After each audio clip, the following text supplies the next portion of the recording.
A Kingdom Healed. Washington, D.C., 1920. Lillian Wright opened Major Nathaniel Blackwood's old war journal, untouched since his death. The last entry ended abruptly mid-sentence. But now, beneath the faded ink, fresh words had appeared. I was never meant to die. Chapter 1. The Journal That Spoke. The leather felt cool and strangely yielding beneath Lillian Wright's fingertips, almost like skin that had once known warmth but had long since gone cold. Major Nathaniel Blackwood's War Journal. It had sat, undisturbed, in the bottom of a trunk filled with his other belongings, a tarnished silver flask, a folded, blood-stained American flag, a collection of meticulously pressed wildflowers that now crumbled at the slightest touch. All relics of a life cut short on the battlefields of France, 1918.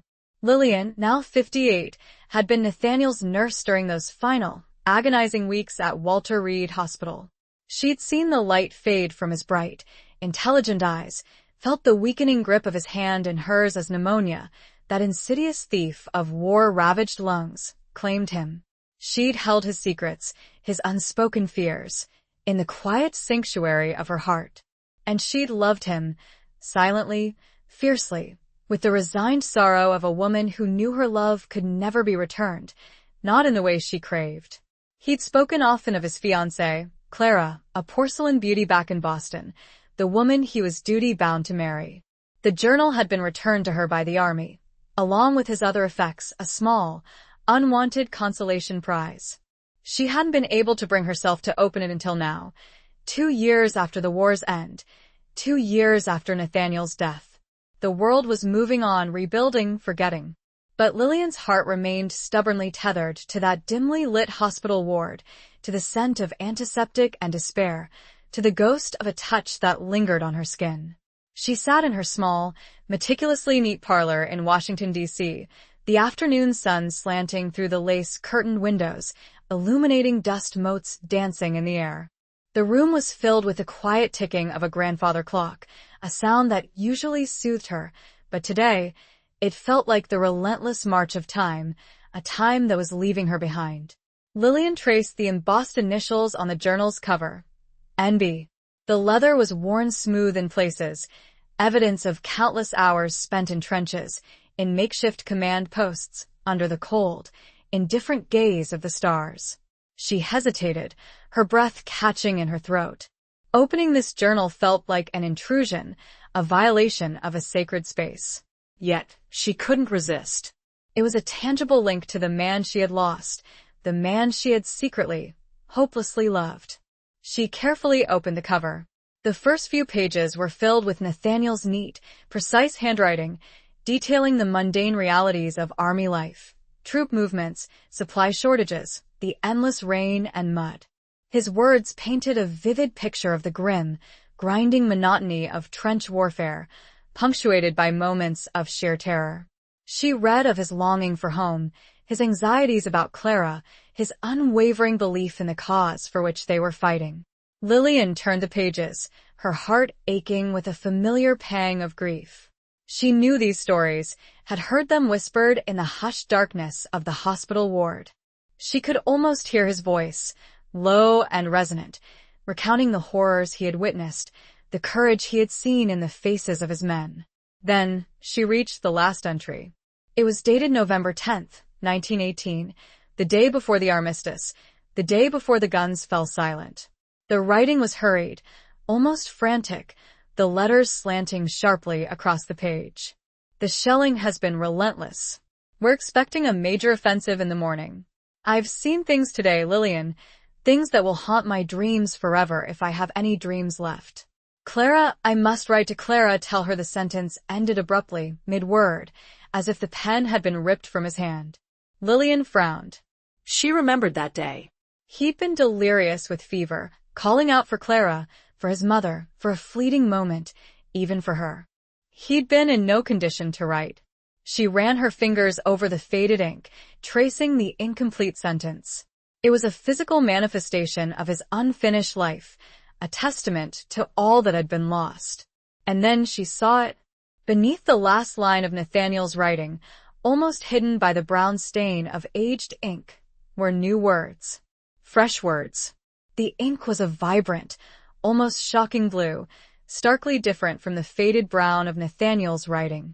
The handwriting was different too, bolder, more alive. Lillian's heart pounded in her chest, a frantic rhythm against the quiet ticking of the clock. She leaned closer, her eyes straining to make out the words. I was never meant to die. A chill snaked down her spine. It was impossible. Utterly, completely impossible. Dead men didn't write. Journals didn't magically fill themselves with cryptic messages. She must be imagining things, hallucinating from grief and exhaustion. She closed the journal, her hands trembling. She needed air. She needed to escape the suffocating stillness of her parlor, the oppressive weight of her memories. She rose, her legs unsteady beneath her, and walked to the window. She looked out at the bustling street below, at the people hurrying past, their faces etched with the concerns of everyday life. The world was alive, vibrant, teeming with activity. But in her hands, she held a message from the grave, a whisper from a world beyond her comprehension. She opened the journal again, her heart hammering against her ribs. The words were still there, stark and undeniable. I was never meant to die. Lillian knew, with a certainty that defied logic and reason, that her life had just changed. Nathaniel's death, the neat, tidy narrative she had constructed around it, had just been shattered. And she, the quiet, unassuming nurse, was about to be drawn into a mystery that was far more complex and far more dangerous than she could ever have imagined. The journal entry, seemingly impossible, whispered of a secret, a betrayal, something far deeper than she could grasp. And, at its heart, was the faintest flicker of a hope she thought she'd buried long ago. He wasn't meant to die. But what did that mean? Chapter 2. Echoes of a Distant War. The blue ink seemed to pulse on the page, a living thing in the otherwise dead record of Nathaniel's war. I was never meant to die. Lillian closed her eyes, pressing her fingers against her eyelids, willing the words to disappear, to be a figment of her grief-stricken imagination. But when she opened them, the message remained, a stark, undeniable challenge to everything she believed. She sank back into her chair, the journal heavy in her lap. Her mind, usually so orderly and precise, felt like a battlefield itself, bombarded by conflicting thoughts and emotions. Could it be a cruel hoax? Someone playing a sick joke on a grieving woman? But who? And how? The journal had been locked away, untouched, for 2 years. She thought of the other items in the trunk. The blood-stained flag, the silver flask, the pressed flowers, each a silent witness to Nathaniel's life and death. Had any of them been tampered with? She hadn't examined them closely, finding the pain of remembrance too acute. Driven by a sudden, urgent need, Lillian rose and went to the trunk. She carefully lifted out each item, turning it over in her hands, examining it under the bright light of the afternoon sun. The flag was stiff with dried blood, a testament to the violence of the battlefield. The flask was empty, but it still carried the faint, lingering scent of whiskey, a scent that brought back the memory of Nathaniel's fleeting smiles, his attempts to maintain a semblance of normalcy amidst the chaos of war. The flowers were the most heartbreaking. They were so fragile, so delicate, yet they had survived the journey across the ocean, a testament to Nathaniel's meticulous nature, his desire to preserve beauty even in the face of ugliness. Lillian recognized some of them. Poppies, cornflowers, the wildflowers of France, the very fields where he had fought and died. Or had he? She found nothing out of the ordinary. Each item was exactly as she remembered it, a poignant reminder of the man she had lost. Only the journal held a secret, a message that defied explanation. Lillian returned to the journal, her mind racing. If Nathaniel hadn't written those words, then who had? And what did they mean? I was never meant to die. Was it a metaphor? A philosophical statement about the senselessness of war? Or was it something more literal? The thought sent a shiver down her spine. It was preposterous, of course. Dead men didn't come back to life. But the blue ink, the unfamiliar handwriting, the sheer impossibility of it all, kept nagging at her, refusing to be dismissed. She remembered the weeks leading up to Nathaniel's death. He had been increasingly agitated, his nightmares more frequent and intense. He had spoken of a mission, a secret assignment that he couldn't discuss, even with her. He had seemed afraid, not of the enemy, not of the fighting, but of something else, something he wouldn't name. She recalled one particular conversation, a night when the morphine had loosened his tongue, stripping away his usual reserve. He had gripped her hand, his eyes feverish and bright. "Lillian," he had whispered, his voice hoarse, "there are things you don't know. Things I can't tell you. But if anything happens to me, promise me you'll look for the truth." She had dismissed it as the ramblings of a dying man, the product of pain and medication. But now, his words echoed in her memory, taking on a new, chilling significance. Look for the truth. What truth? And where was she supposed to look? Lillian decided to start with the obvious. She would go to the War Department. She would examine Nathaniel's official records, his service history, anything that might shed light on his final days. It was a long shot, she knew. The army was a vast, bureaucratic machine, unlikely to yield its secrets easily. But she had to start somewhere. She carefully placed the journal back in the trunk, locking it securely. She would take it with her to the War Department, but she wouldn't show it to anyone, not yet. It was too precious, too fragile, too dangerous. As she prepared to leave, she caught a glimpse of herself in the mirror. Her reflection stared back at her, a woman transformed. The quiet, unassuming nurse had vanished, replaced by someone with a flicker of determination in her eyes, a hint of steel in her spine. The journal had awakened something within her, a sense of purpose, a refusal to accept the easy answers, the official story. She stepped out into the bustling streets of Washington, the noise and the crowds a stark contrast to the quiet solitude of her parlor. The city was alive with energy, with the promise of the future. But Lillian was heading back into the past, into the shadows of a war that had ended, but whose echoes still reverberated in her heart, and in the mysterious words of a journal that refused to stay silent. The air felt charged, the world itself seeming to hold its breath, waiting. She didn't know what she would find, but she knew she wouldn't rest until she had uncovered the truth, no matter how painful, no matter how dangerous. The question was, where did one look when the person with all the answers was gone? Chapter 3. The Unsent Letter. The War Department was a labyrinth of imposing corridors, echoing with the hushed murmur of voices and the rhythmic clatter of typewriters. Lillian felt a familiar wave of intimidation wash over her. She was an outsider here, a woman in a man's world, a civilian in a realm of military precision and protocol. She approached the records clerk, a stern-faced man with thinning hair and a perpetually weary expression. He looked at her with thinly veiled impatience, as if she were interrupting something far more important.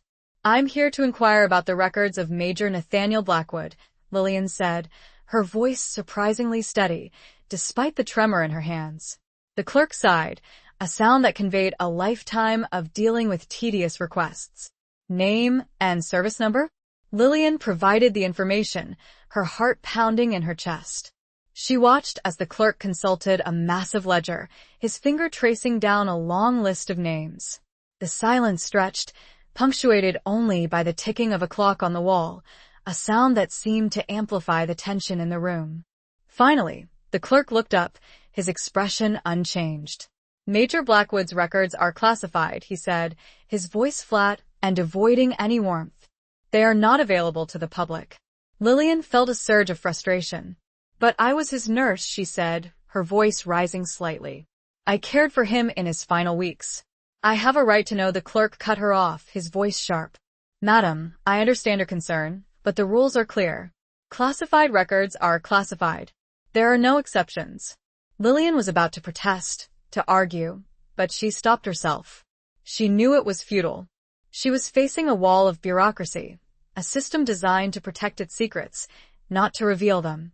She thanked the clerk, her voice barely a whisper, and turned to leave. She felt defeated, her initial surge of determination fading into a familiar sense of helplessness. As she walked through the echoing corridors, She realized that she had been naive to think it would be so easy. The army had its reasons for keeping Nathaniel's records classified. Reasons that, she suspected, were connected to the mysterious message in his journal. She paused, leaning against a wall, trying to gather her thoughts. She needed a new approach. She couldn't rely on official channels.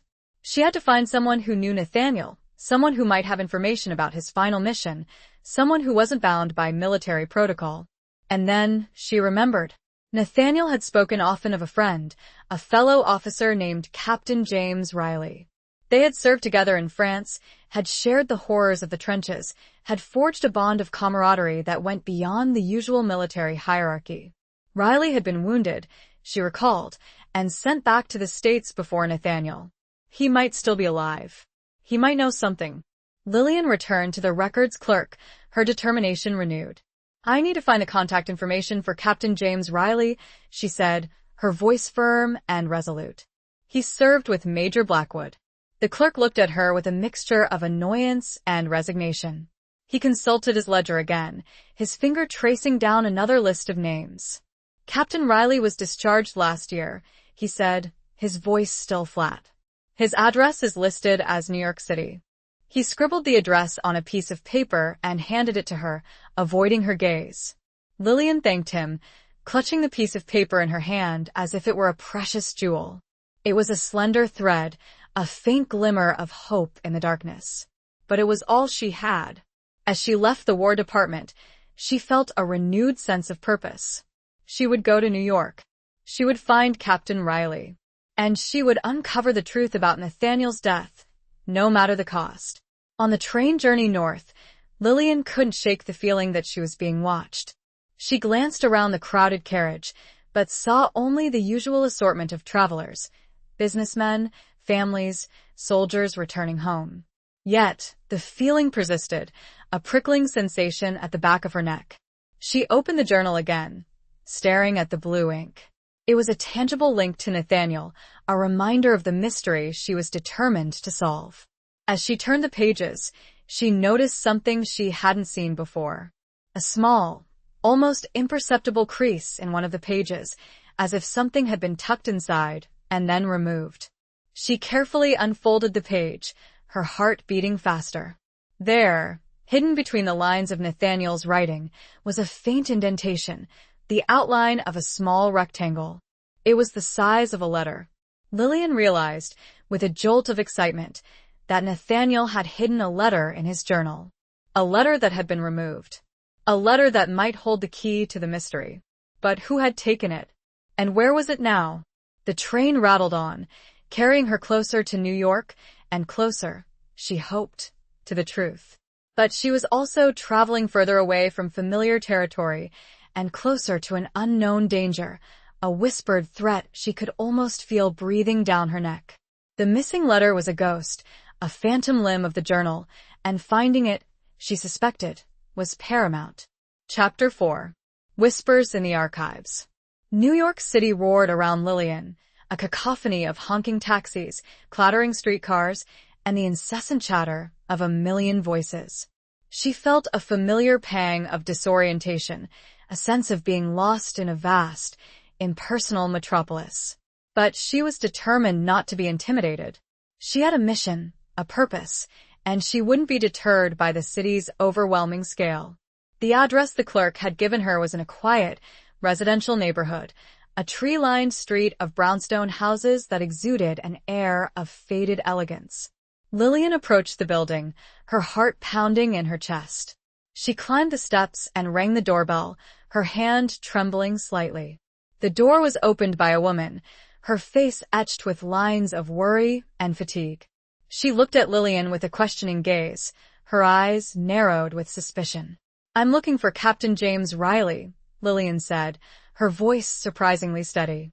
"I believe he lives here." The woman hesitated, her gaze sweeping over Lillian, assessing her. He's not well," she said finally, her voice guarded. "He's been suffering." Lillian felt a surge of sympathy. She knew the toll that war could take, the invisible wounds that lingered long after the physical injuries had healed. "I understand," she said gently. "I was a nurse during the war." I cared for Major Nathaniel Blackwood. He was a friend of Captain Riley's. The woman's expression softened slightly. Nathaniel, she whispered, her voice filled with a mixture of sadness and recognition. He spoke of him often. She paused, then opened the door wider. Come in, she said. I'm Mrs. Riley, James's wife. Lillian followed Mrs. Riley into the house. The interior was dimly lit, the air heavy with the scent of sickness and despair. She could hear the faint sound of coughing from an upstairs room. James is resting, Mrs. Riley said, her voice low. He has good days and bad days. Today is not a good day. Lillian nodded, understanding. She had seen this before, the lingering effects of shell shock, the psychological trauma that could cripple a man as surely as any physical wound. I won't stay long, Lillian said. But I need to ask him about Nathaniel. About his final days. Mrs. Riley hesitated, her eyes filled with a mixture of fear and concern. I don't know, she said. He doesn't like to talk about the war. It upsets him. I understand, Lillian said. But it's important. There's something I need to know. Mrs. Riley led her to a small, cluttered sitting room. Wait here, she said. I'll see if he's awake. Lillian waited, her nerves on edge. She looked around the room, her eyes drawn to a framed photograph on the mantelpiece. It showed a group of young officers, their faces smiling and confident, their uniforms crisp and new. She recognized Nathaniel, his arms slung around the shoulder of a man she assumed was James Riley. They looked so young, so full of life, so unaware of the horrors that awaited them. A wave of sadness washed over her. She remembered Nathaniel's laughter, his kindness, his unwavering optimism. He had been a good man, a brave man. And he deserved to have the truth of his death revealed. Mrs. Riley returned, her expression grim. He's awake, she said. But he's not himself. Be gentle with him. Lillian followed her upstairs to a darkened bedroom. The air was thick with the smell of medicine and disinfectant. James Riley lay propped up in bed, his face pale and gaunt, his eyes hollow and haunted. He looked at Lillian with a blank, uncomprehending stare. James, Mrs. Riley said softly. This is Miss Wright. She was a nurse. She cared for Nathaniel. Riley's eyes flickered with a faint spark of recognition. Nathaniel, he whispered, his voice raspy and weak. My friend Lillian approached the bed, her heart aching with compassion. Captain Riley, she said gently, I need to ask you about Nathaniel's last mission. About his death. Riley's eyes widened with fear. He started to tremble, his breath coming in ragged gasps. No, he whispered. I won't. Mrs. Riley placed a calming hand on his arm. James, it's all right, she said soothingly. Just tell her what you know. Riley struggled to speak, his words choked with emotion. It was a secret mission, he whispered. Behind enemy lines we were betrayed. Lillian leaned closer, her senses on high alert. Betrayed? She said. By whom? Riley's eyes darted around the room, as if he were afraid of being overheard. I don't know, he whispered. But there was a letter. Nathaniel wrote it. It contained the truth. Lillian's heart skipped a beat. The letter. The missing letter from the journal. Where is the letter now? She asked, her voice urgent. Riley shook his head, his eyes filled with a mixture of confusion and despair. I don't know, he whispered. I can't remember. He closed his eyes, his body slumping back against the pillows. He was clearly exhausted, his fragile grip on reality slipping away. Lillian knew she couldn't press him further. She thanked Mrs. Riley for her time and left the house, her mind buzzing with new information. Riley's words confirmed her suspicions. Nathaniel had been involved in something dangerous, something that had led to his death. And the missing letter was the key to unlocking the truth. But where was it? And who had taken it? She needed to find someone who could help her, someone with access to information, someone who understood the murky world of wartime espionage. The archives. She had to delve deeper, find someone who knew the secrets they held. There had to be a record somewhere. Chapter 5. The Shadow of Blackwood Manor. The thought struck Lillian like a bolt of lightning. Blackwood Manor. Nathaniel's ancestral home in Boston, a place he had spoken of with a mixture of fondness and a strange, underlying sadness. He'd mentioned it rarely, and always with a wistful tone, as if it represented a life he could never fully return to, even before the war had taken him. If there were any lingering clues, any whispers of his secret life, they might be found within those walls. She knew Nathaniel's fiancée, Clara, still resided there, maintained by a trust established before Nathaniel's deployment. Lillian had never met her, only seen her photograph, a delicate beauty with porcelain skin and a shy smile. Nathaniel had been utterly devoted to her, at least outwardly. But the journal and Riley's fragmented memories suggested a more complicated reality. Lillian booked a train ticket to Boston, her mind already racing ahead, picturing the grand, imposing manor, imagining the secrets it might hold. She clutched the journal to her chest, the blue ink of the mysterious message a constant reminder of the puzzle she was trying to solve. "I was never meant to die." The words echoed in her mind, driving her forward, fueling her determination. The journey was long and tiring, but Lillian barely noticed the passing scenery. Her thoughts were consumed by Nathaniel, by the letter, by the possibility that his death had been no accident. She reviewed every conversation she'd had with him, every fleeting expression, every half-spoken sentence, searching for clues she might have missed. As the train pulled into Boston South Station, Lillian felt a familiar sense of trepidation. She was entering Nathaniel's world, a world she had only glimpsed from the outside, a world of privilege and tradition, a world that might hold the answers she sought, but also, potentially, a world of danger. Blackwood Manor was even more imposing than she had imagined. A sprawling stone mansion, surrounded by manicured lawns and ancient trees, it exuded an air of old money and quiet authority. Lillian felt a shiver run down her spine as she approached the front door, a sense of entering a place where the past held sway, where secrets were carefully guarded. She rang the doorbell, her heart pounding in her chest. After a long moment, the door was opened by a stern-faced housekeeper, her eyes narrowed with suspicion. "I'm here to see Miss Clara Blackwood," Lillian said, her voice surprisingly steady. "I was a friend of Major Blackwood's." The housekeeper hesitated, her gaze sweeping over Lillian, assessing her. "Miss Blackwood is not receiving visitors," she said, her voice cold and dismissive. Lillian felt a surge of frustration. She had come all this way, and she wasn't going to be turned away by a closed door. "Please tell her it's about Nathaniel," she said, her voice firm. "It's important." The housekeeper's expression remained unchanged. "I'll see what I can do," she said, her tone suggesting that she wouldn't do much at all.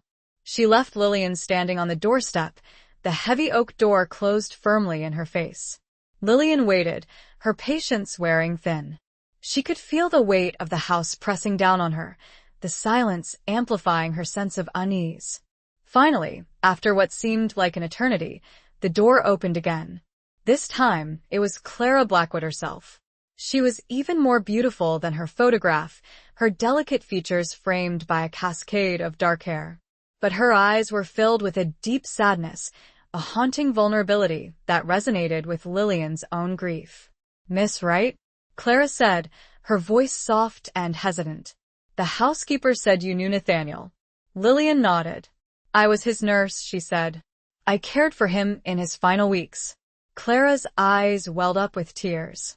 "He spoke of you," she whispered. "He said you were kind." Lillian felt a pang of guilt.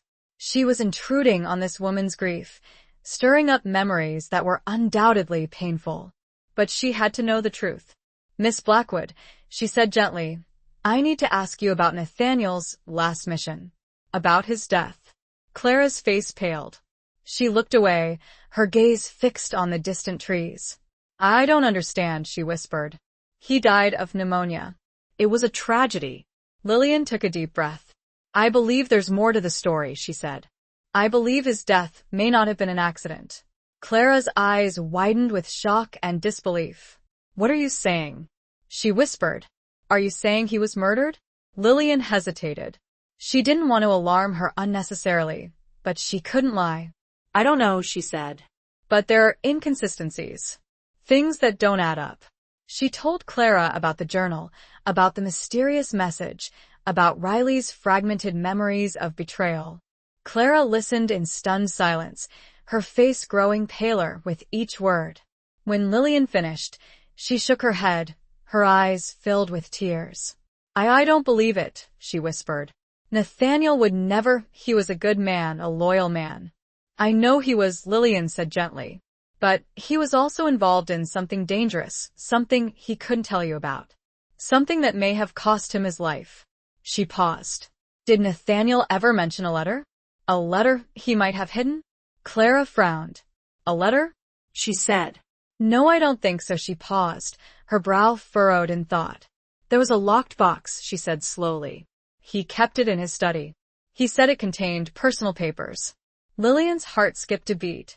A locked box. It could contain the missing letter, the key to the mystery. Could I see it? She asked, her voice trembling with anticipation. Clara hesitated. I don't know, she said. It's private. Please, Lillian said. It's important. It might help me understand what happened to Nathaniel. Clara looked at her for a long moment, her eyes filled with a mixture of sadness and uncertainty. Finally, she nodded. All right, she said. Come with me. Clara led her through the house, to a large, dimly lit study. The room was filled with the scent of old books and leather, the air heavy with the weight of the past. A large, ornate wooden box sat on a desk, its brass lock gleaming in the faint light. This was it. The air itself crackled with anticipation. What secrets did this box hold? Chapter 6. A face in the faded photograph. The box was heavier than Lillian expected, the wood smooth and cool beneath her fingertips. It was a beautiful object, crafted with meticulous care, a testament to a bygone era of craftsmanship and attention to detail. The brass lock, however, was stubbornly resistant. Nathaniel never gave me the key, Clara said, her voice tinged with a hint of regret. He said it was for his eyes only. Lillian felt a surge of frustration. She had come so far, only to be thwarted by a locked box. She examined the lock closely, searching for any sign of weakness, any way to force it open. But it was a sturdy lock, designed to withstand intrusion. Do you have any tools? Lillian asked. A hairpin, perhaps? Or a small knife? Clara shook her head. I don't think so, she said. The housekeeper might. Lillian didn't want to involve the housekeeper. Not yet. She was still suspicious of her cold demeanor and her reluctance to let her see Clara. She needed to be careful, to avoid drawing unnecessary attention to herself. She continued to examine the box, her fingers tracing the intricate carvings on its surface. As she did so, her gaze fell upon a small, almost imperceptible indentation on one side of the box, near the lock. It was a tiny hole, barely visible to the naked eye. Lillian's heart skipped a beat. She remembered something Nathaniel had once told her, a seemingly insignificant detail about a secret compartment in an antique desk he had owned as a child. He had shown her how to open it, using a thin piece of wire inserted into a hidden hole. Could this box have a similar mechanism? It was a long shot, but she had nothing to lose. Do you have a needle? Lillian asked Clara. A long, thin needle? Clara looked at her with a puzzled expression, but she nodded. I think so, she said. In my sewing kit. She left the room and returned a few minutes later with a small, silver needle. Lillian took it, her hands trembling slightly. She carefully inserted the needle into the tiny hole on the side of the box, probing gently. She felt a slight click, a subtle shift in the mechanism. She held her breath, her heart pounding in her chest. She pressed the needle again, and this time, she heard a distinct snap. The lock had sprung open. Lillian and Clara exchanged a look of astonishment. They had done it. They had unlocked the secret box. Lillian carefully lifted the lid, her hands shaking with anticipation. The interior of the box was lined with velvet, the soft fabric cushioning its contents. There were several items inside, a stack of letters, tied together with a faded ribbon, a small, leather-bound diary, and a folded photograph. Lillian's eyes were immediately drawn to the letters. She recognized Nathaniel's handwriting on the envelopes. They were addressed to Clara, but they had never been sent. She picked them up, her heart aching with a familiar pang of grief. These were the letters he had written from the front, the letters that had never reached their destination. She carefully untied the ribbon and opened the first letter. She began to read, her eyes scanning the familiar script. Nathaniel's words were filled with love and longing, with descriptions of the war, with his hopes and fears for the future. As she read, she noticed a recurring theme in the letters. Nathaniel mentioned a special assignment, a mission that he couldn't discuss in detail, but that was clearly weighing heavily on his mind. He expressed his concerns about the risks involved, his doubts about the people he was working with. Lillian's heart quickened. This was it. This was the confirmation she had been looking for. Nathaniel's death had not been an accident. He had been involved in something dangerous, something that had put his life at risk. She continued to read, her eyes searching for any clue, any hint of what had happened. In one of the later letters, she found it. Nathaniel wrote of a meeting, a rendezvous with a contact who was supposed to provide him with vital information. He described the contact as a shadowy figure, someone he didn't trust, someone he suspected of having ulterior motives. He mentioned a code name, the Serpent. Lillian's blood ran cold. The Serpent. It was a chilling name, a name that suggested treachery and betrayal. Who was the Serpent? And what role had they played in Nathaniel's death? She put the letters aside and picked up the diary. It was small and worn, its pages filled with Nathaniel's neat handwriting. She began to read, hoping to find more information about the Serpent, about the secret mission. But the diary entries were mostly mundane, detailing the daily routine of army life, the endless waiting, the occasional moments of terror. There was no mention of the Serpent, no hint of the secret mission. Lillian felt a surge of disappointment. She had hoped the diary would provide more answers, but it seemed to be a dead end. She picked up the last item in the box, the folded photograph. She carefully unfolded it, her heart beating faster. It was a picture of a group of officers standing in front of a bombed-out building. She recognized Nathaniel, his arm around James Riley. But there was another man in the photograph, a man she didn't recognize. He was tall and imposing, with a stern face and piercing eyes. He wore the uniform of a British officer, but there was something about his demeanor, something about the way he held himself, that suggested he was more than just a soldier. Lillian stared at the photograph, her mind racing. Could this be the Serpent? Could this be the man who had betrayed Nathaniel? She turned the photograph over, hoping to find a name, a caption, anything that might identify the mystery man. But the back of the photograph was blank. Lillian felt a surge of frustration. She had found a face, a potential lead, but she had no way of knowing who he was. She looked at Clara, who was watching her with a mixture of curiosity and concern. "Do you recognize this man?" she asked, showing her the photograph. Clara shook her head. "No," she said. "I've never seen him before." She took the picture, studying the unfamiliar face. "But there's something familiar about him. I can't quite place it." Her voice trailed off, a flicker of unease in her eyes. Something about this man was troubling, even if she didn't know why. Chapter 7. The Secret of the Cipher. Clara's words, something familiar about him, hung in the air, a tantalizing hint that refused to solidify into a concrete memory. Lillian felt a surge of frustration, tempered by the growing realization that she was navigating a complex web of secrets and half-truths, where every answer seemed to lead to more questions. They carefully repacked the box, the unsent letters a poignant reminder of the love that had been lost, the diary a frustratingly incomplete record of Nathaniel's final days. The photograph, however, remained in Lillian's possession, a tangible link to the unknown man, the potential Serpent. "I need to find someone who can identify this man," Lillian said, her voice firm with determination. "Someone who understands military intelligence, someone who might recognize him." Clara, still visibly shaken by the revelations from the box, nodded slowly. There's an old friend of Nathaniel's father," she said, her voice hesitant. "He used to work for the government, in some confidential capacity. He might know something." Lillian's heart quickened with a flicker of hope. "What's his name?" she asked.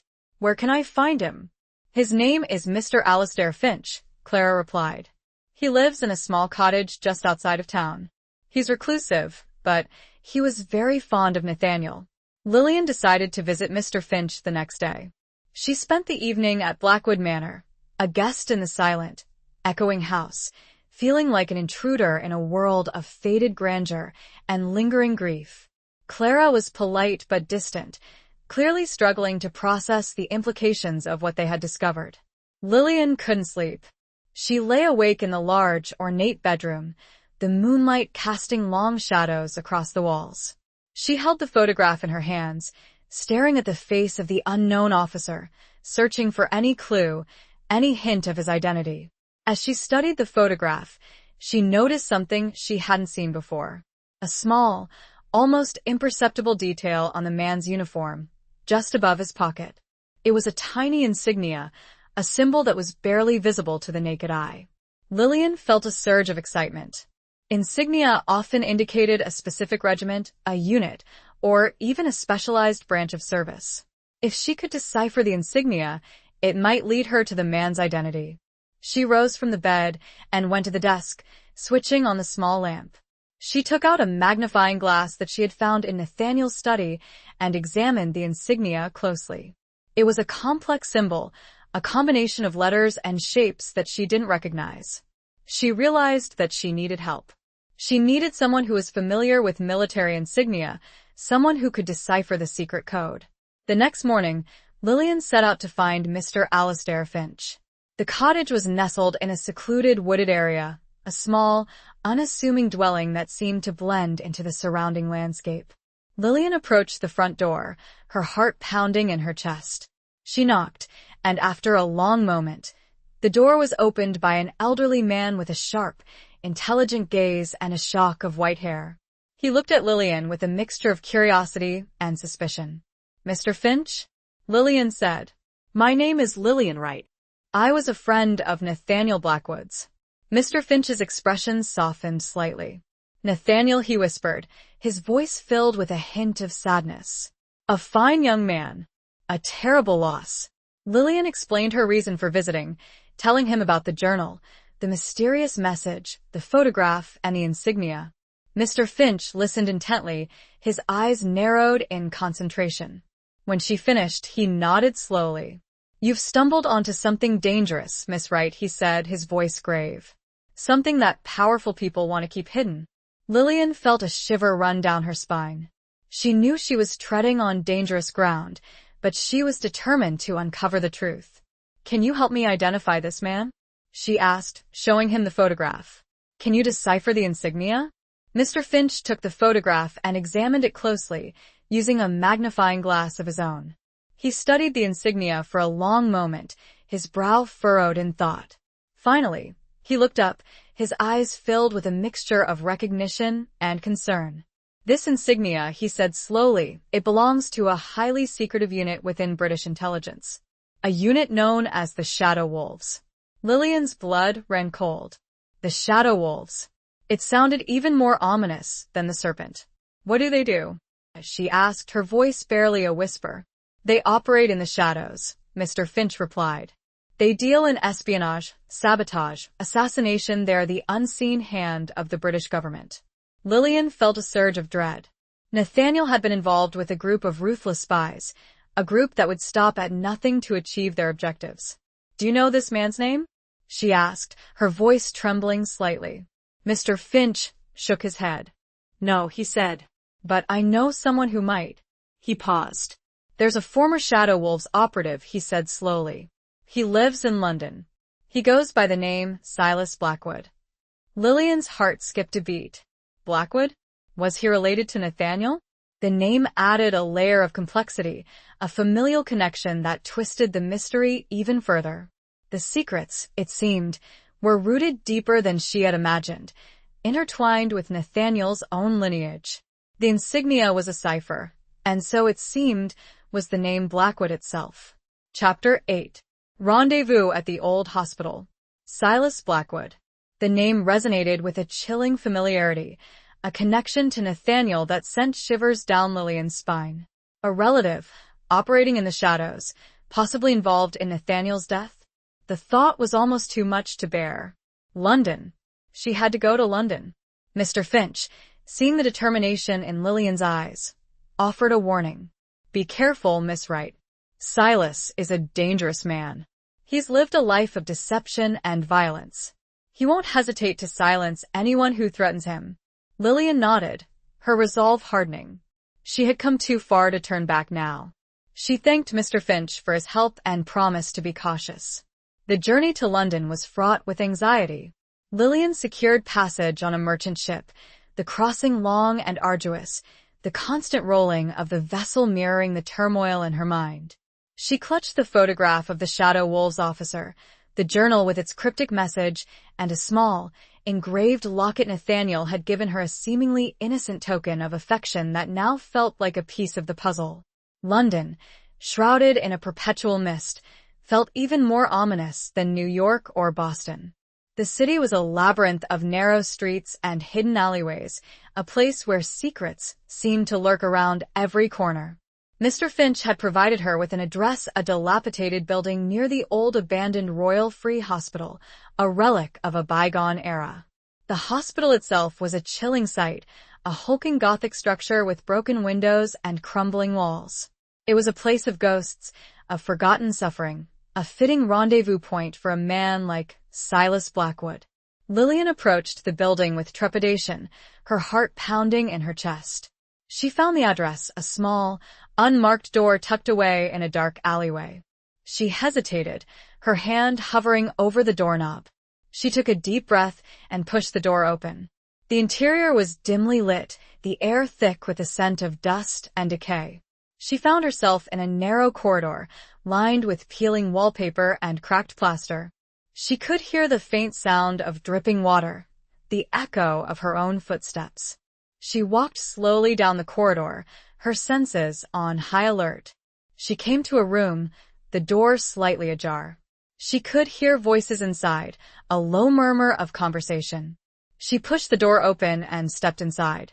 The room was sparsely furnished, with a single flickering gas lamp casting long, dancing shadows across the walls. Two men were sitting at a table, their faces obscured by the darkness. One of them, she immediately recognized from the photograph, the Shadow Wolves officer. The other was older, with a lean, wiry build and a face etched with the scars of a hard life. This, she presumed, was Silas Blackwood. Silas looked up, his eyes narrowed with suspicion. He saw Lillian, and a flicker of surprise crossed his face. Who are you? He asked, his voice raspy and cold. Lillian took a deep breath. My name is Lillian Wright, she said. I was Nathaniel Blackwood's nurse. Silas's expression hardened. Nathaniel is dead, he said, his voice devoid of emotion. What do you want? I want to know the truth about his death, Lillian said, her voice firm. I believe he was murdered. Silas exchanged a glance with the other man, the Shadow Wolves officer. A silent communication passed between them, a flicker of understanding that sent a chill down Lillian's spine. You're mistaken, Silas said. Nathaniel died of pneumonia. It was a tragedy, but it was an accident. Lillian shook her head. I don't believe that, she said. I have his journal. I know about the secret mission. I know about the serpent. Silas's eyes widened slightly. He hadn't expected her to know so much. The serpent, he whispered, his voice barely audible. You shouldn't have mentioned that name. The other man, the Shadow Wolves officer, stood up, his hand moving towards his coat, towards, Lillian suspected, a concealed weapon. Who told you about the serpent?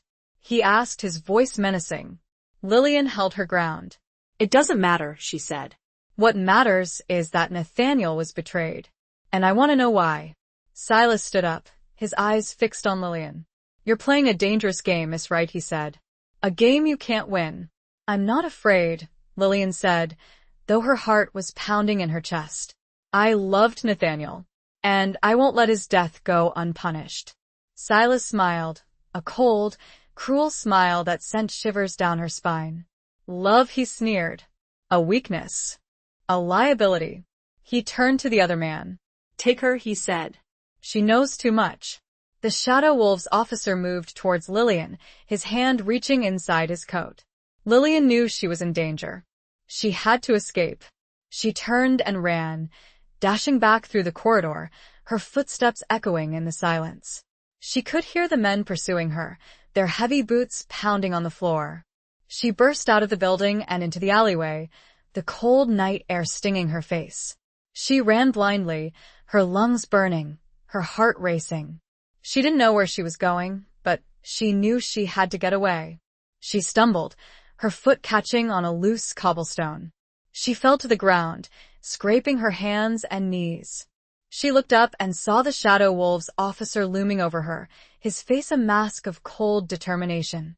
He had caught her. The abandoned hospital, meant to be a place of answers, had become a trap. And now, it seemed, she was to share Nathaniel's fate. Chapter 9. Beneath the Parisian Moon. Just as the Shadow Wolves officer reached for her, a voice cut through the night. "Leave her alone, Davies." The officer, Davies, froze, his hand still outstretched. He turned slowly, his eyes widening in surprise. Silas Blackwood stood at the entrance to the alleyway, his face shrouded in shadow. He held a small, silver pistol in his hand, pointed directly at Davies. Silas Davies stammered. What are you doing?" "I said, leave her alone," Silas repeated, his voice cold and unwavering. "She's with me." Davies hesitated, his eyes darting between Silas and Lillian. He slowly lowered his hand, his face a mixture of confusion and anger. "But you said—" "I changed my mind," Silas said. He turned to Lillian. "Get up," he said. "We're leaving."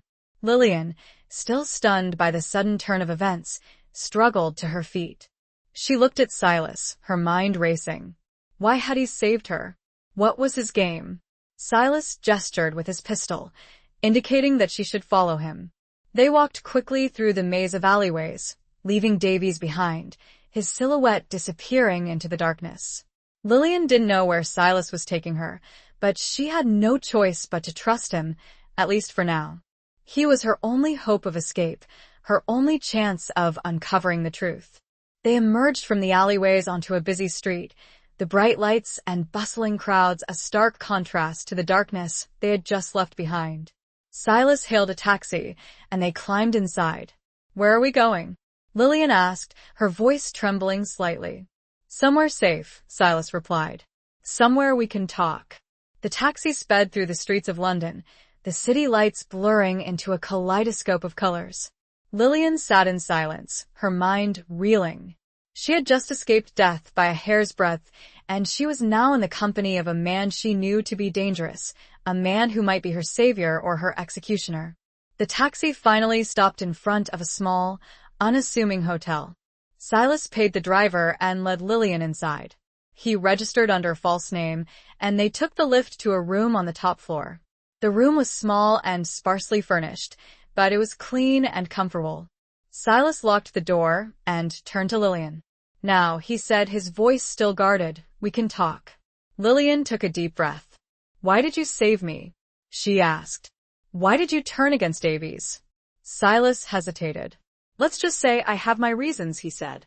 "Reasons that have nothing to do with you." "But they have something to do with Nathaniel," Lillian said, her voice firm. Silas nodded slowly. "Yes," he said. "They have everything to do with Nathaniel." He walked to the window and looked out at the city below. The moon was full, casting a silvery glow over the rooftops.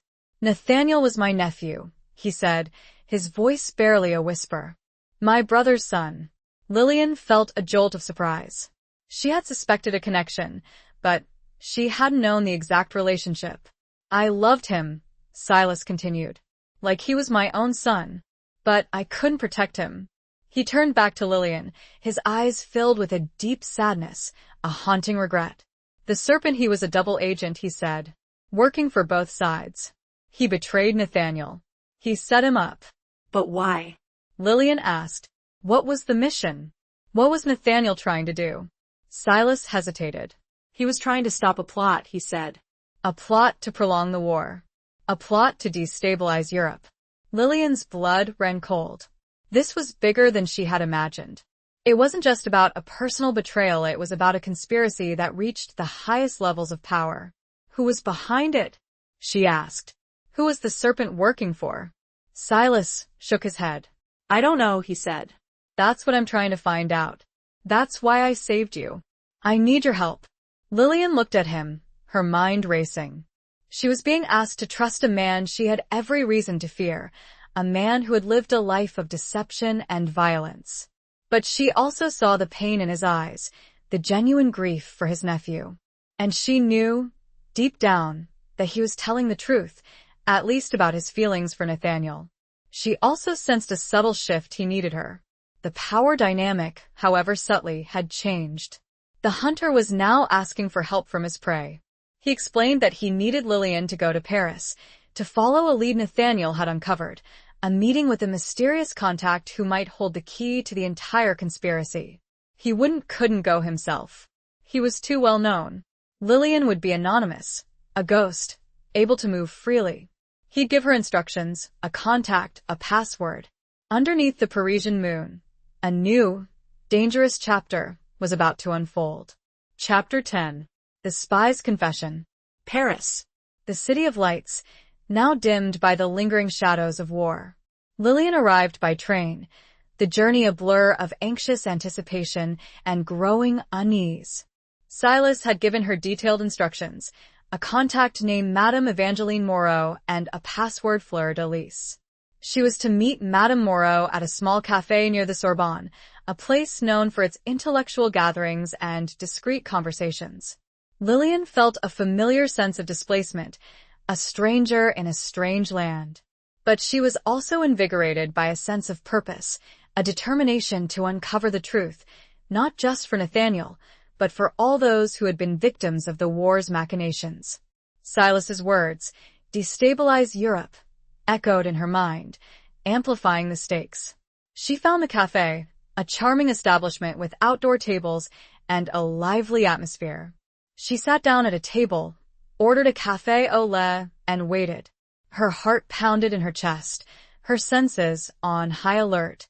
She scanned the faces of the other patrons, searching for any sign of recognition, any indication that she was being watched. After what seemed like an eternity, a woman approached her table. She was elegant and sophisticated, with piercing blue eyes and a regal bearing. She looked at Lillian with a questioning gaze. "Madame Moreau?" Lillian asked, her voice trembling slightly. The woman nodded. "And you are?" "Lillian Wright," Lillian replied. Fleur-de-lis. Madame Moreau's expression softened slightly. She sat down at the table, her movements graceful and deliberate. "Silas sent you," she said, her voice low and discreet. Lillian nodded. "He told me you could help me," she said. "He told me you knew about Nathaniel's mission." Madame Moreau sighed, her eyes filled with a mixture of sadness and regret. "Nathaniel," she whispered. "A brave young man. He was too trusting. He was betrayed," Lillian said, her voice firm. "By the serpent." Madame Moreau's eyes widened slightly. "You know about the serpent?" she asked. Lillian nodded. "I know he was a double agent," she said. "I know he set Nathaniel up." Madame Moreau leaned closer, her voice barely a whisper. "The serpent, his real name is Alistair Finch." Lillian felt a jolt of shock, a wave of disbelief. Alistair Finch? The reclusive old man who had helped her? The man who had seemed so genuinely fond of Nathaniel? It couldn't be true. "No," she whispered. "That's impossible. He helped me. He told me about the shadow wolves." Madame Moreau shook her head. "He played you," she said. "He used you to get to Silas. He's been after Silas for years." Lillian's mind reeled. She had been manipulated, used as a pawn in a deadly game. She had trusted Finch, and he had betrayed her, just as he had betrayed Nathaniel. The realization sent a wave of anger and resentment through her, a burning desire for justice. "But why?" she asked. Why would he betray Nathaniel? Why would he want to prolong the war? Madame Moreau hesitated. "He was a profiteer," she said finally. "He made a fortune from the war. He supplied arms to both sides. He had connections in high places." Lillian's blood ran cold. Finch was a monster, a man who had profited from the suffering of millions. He had used his position, his influence, to manipulate events, to prolong the war for his own personal gain. "He's the one who had Nathaniel killed," Lillian said, her voice trembling with rage. Madame Moreau nodded. "He gave the order," she said. He knew Nathaniel was getting too close to the truth. Lillian felt a surge of grief, a renewed sense of loss. Nathaniel had died trying to expose Finch, trying to stop his evil machinations. And she, unwittingly, had played a part in his death. "I have to stop him," Lillian said, her voice firm with determination. "I have to expose him." Madame Moreau looked at her, her eyes filled with a mixture of admiration and concern. "It won't be easy," she said. "He's powerful. He has protection." "I don't care," Lillian said. "I owe it to Nathaniel. I owe it to all those who have suffered because of him." Madame Moreau nodded slowly. "I can help you," she said. "I have information. Evidence. But it's dangerous." She explained that she had been Nathaniel's contact, his source of information within the French government. She had been working with him to expose Finch, to gather the evidence they needed to bring him down. She had documents, letters, records of financial transactions, all implicating Finch in war profiteering and conspiracy. She'd kept them hidden, waiting for the right moment, the right person to come along. Now that person was Lillian. She gave Lillian the location of a safe house, a hidden apartment where the evidence was stored. It was time to bring Alistair Finch to justice, but the confession had opened a Pandora's box of deceit and danger. The man she trusted was the very monster she was hunting. Chapter 11. The Price of Betrayal. The safe house was a small, nondescript apartment in a quiet residential neighborhood, a place that blended seamlessly into the Parisian landscape. Lillian found the key hidden under a flower pot, just as Madame Moreau had described. She unlocked the door and stepped inside, her heart pounding in her chest. The apartment was sparsely furnished, but it was clean and orderly. It felt like a place that had been used recently, a temporary refuge for someone on the run. Lillian immediately began searching for the evidence, her hands trembling with anticipation. She found it hidden in a false bottom of a wardrobe, a thick packet of documents wrapped in oilcloth. She carefully unwrapped the packet and began to read, her eyes scanning the pages, her mind racing. The documents were damning. There were letters from Finch to various arms dealers, outlining the details of illicit transactions. There were records of bank transfers, showing large sums of money moving between Finch's accounts and those of known war profiteers. There were even coded messages, intercepted by French intelligence, that implicated Finch in the plot to prolong the war. Lillian felt a surge of triumph. This was it. This was the proof she needed to expose Finch, to bring him to justice. She had the evidence in her hands, the tangible manifestation of his betrayal and greed. But as she continued to read, she discovered something even more shocking. There was a letter from Finch to Davies, the Shadow Wolves officer who had tried to kill her in London. The letter outlined a plan to eliminate Silas Blackwood, to silence him permanently. And it mentioned Lillian by name. Lillian's blood ran cold. Finch knew she was in Paris. He knew she was working with Silas. And he had ordered her death. She realized that she was in grave danger. Finch wouldn't hesitate to kill her, just as he had killed Nathaniel. She had to get out of Paris, to get back to Silas, to warn him. She carefully repacked the documents, wrapping them securely in the oilcloth. She gathered her belongings and prepared to leave. But as she reached the door, she heard a noise outside. A key turning in the lock. Someone was entering the apartment. Lillian froze, her heart pounding in her chest. She knew it was Finch's men. They had found her. She looked around the room, desperately searching for a way to escape. There was a window at the back of the apartment, overlooking a small courtyard. It was her only chance. She ran to the window and struggled to open it. It was stuck, jammed shut by years of neglect. She pushed and pulled, her muscles straining, but it wouldn't budge. She heard the door to the apartment open, the sound of footsteps approaching. She was trapped. She turned to face her pursuers, her back against the window, her hands clenched into fists. She was ready to fight, to defend herself, even though she knew it was hopeless. Two men entered the room, their faces grim and determined. They were both armed with pistols. One of them was Davies. Well, Davies said, his voice dripping with sarcasm. Look who we found. Lillian didn't speak. She stood her ground, her eyes fixed on Davies, her body tense and ready. Finch sends his regards, Davies said. He raised his pistol, pointing it directly at Lillian. He said to make it quick. Lillian closed her eyes, bracing herself for the inevitable. She thought of Nathaniel, of his kindness, his bravery, his unwavering belief in justice. She had failed him. She had failed to protect Silas. She had failed to stop Finch. But just as Davies was about to pull the trigger, a shot rang out. Davies cried out in pain, his pistol clattering to the floor. He clutched his arm, his face contorted in agony. The other man turned, his eyes widening in surprise. He saw Silas Blackwood standing in the doorway, a smoking pistol in his hand. Silas, Davies gasped. You shot me, I told you to leave her alone, Silas said, his voice cold and unwavering. You should have listened. Silas turned to Lillian. Are you all right? He asked, his voice filled with concern. Lillian nodded, her body trembling with relief. She was alive. Silas had saved her again. Silas turned his attention back to Davies and the other man.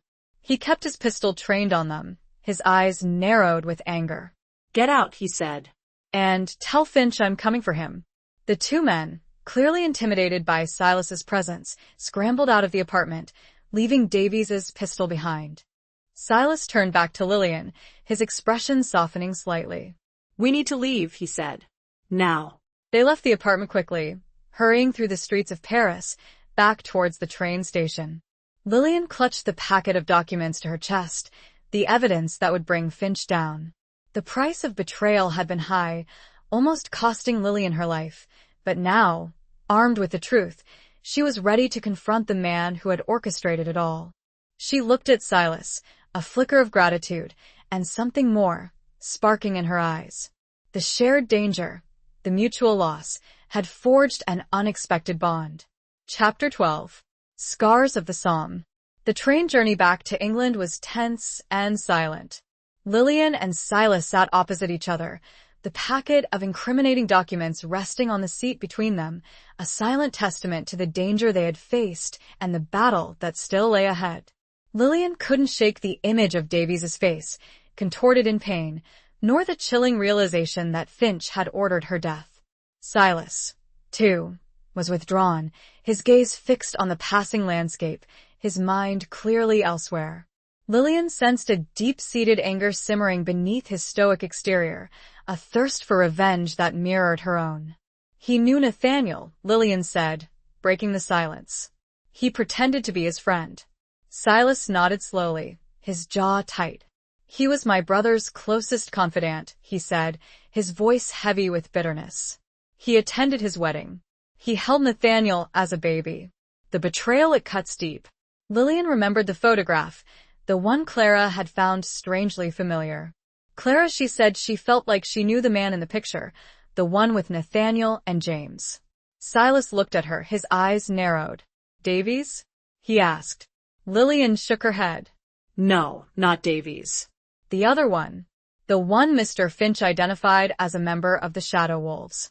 Silas's expression darkened. That would be Major Alistair Finch. In his younger days, he said, his voice a low growl. Before the scars of the Somme, before the true darkness took hold. Lillian felt a chill run down her spine. Finch had been there, on the battlefields of France, a witness to the horrors of the war. He had seen the carnage, the suffering, the senseless loss of life.